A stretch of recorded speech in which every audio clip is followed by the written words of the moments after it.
Assalamualaikum. We are presenting a new koi pond 3D art from পুষ্পমঞ্জুরি।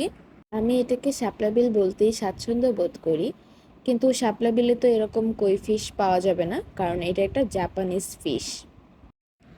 এইটার canvas সাইজটা customise করা possible, আর আমি ক্যানভাসে আর্ট করার আগেই অল্প কিছু স্কাল্পচারের টাচ দিয়েছিলাম, যেন নদীর ভেতরে পানির ফোঁটাগুলো ভিজিবল হয় এই কারণে।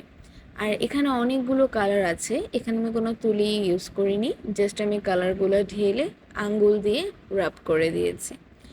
আর এগুলো আমার, এটাকে কি বলে, পদ্ম পাতা বা শাপলা পাতা, এগুলা ক্লে দিয়ে বানানো, আর ক্লেটাও আমার হোমমেড।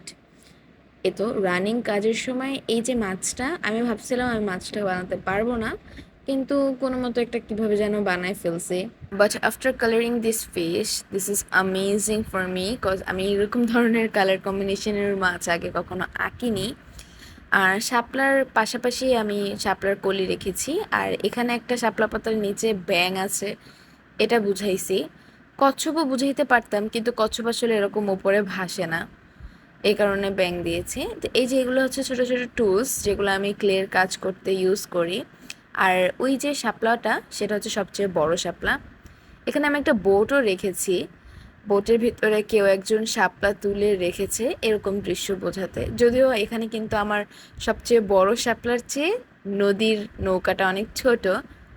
প্রত্যেকটা ক্লে আমি আগে হোয়াইট কালার করে নেওয়ার কারণে কোথাও কোথাও হোয়াইট কালার ভরে গেছে, তো ওটা আমি পরে কিন্তু তুলির সাহায্যে ঠিক করে দিছি, না হলে ফিনিশিংটা প্রপারলি আসতেছিল না।